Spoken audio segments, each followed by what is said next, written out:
ये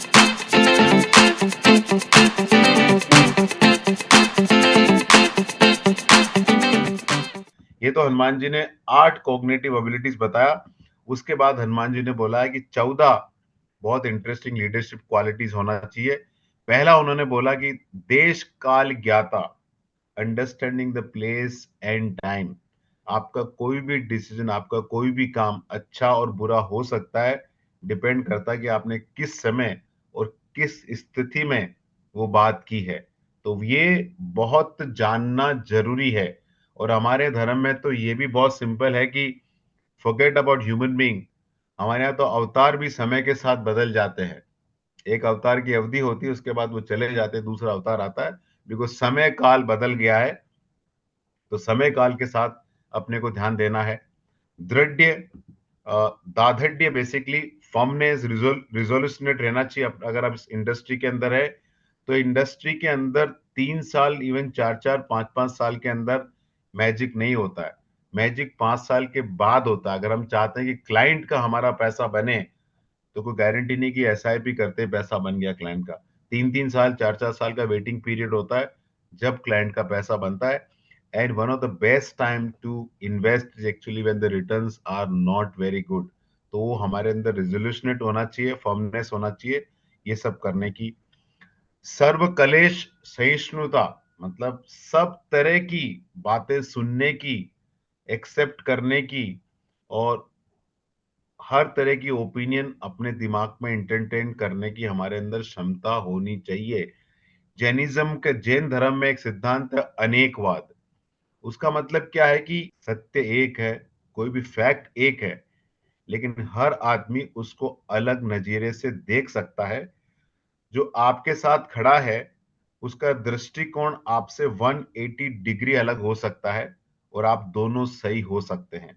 ये this is the greatest intellectual where two contrasting thought both can be true, can stay in your mind, and you should be able to entertain them।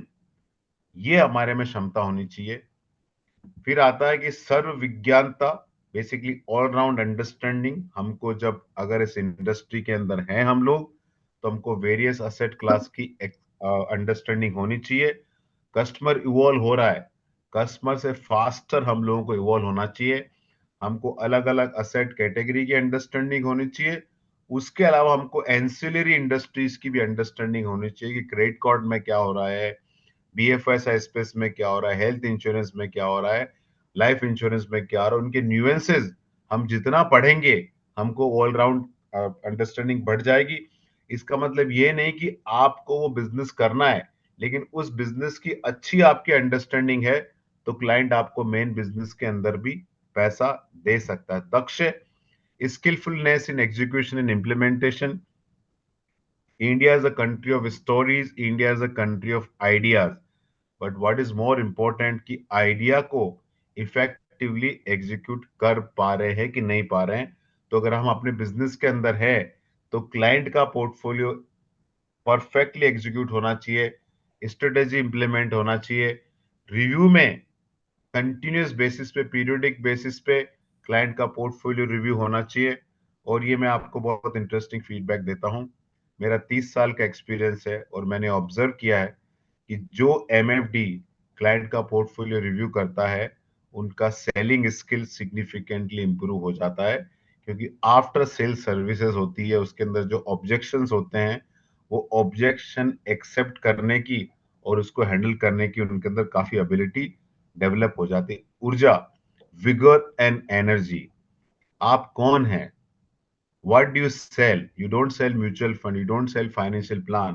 All of us first sell ourselves। अगर हमारे अंदर ही energy नहीं है, हमारे अंदर ही vigour नहीं है, हम कैसे क्लाइंट को इंस्पायर करेंगे?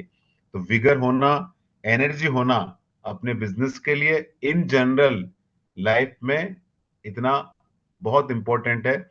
और ये ऊर्जा और energy is actually less physical, more mental.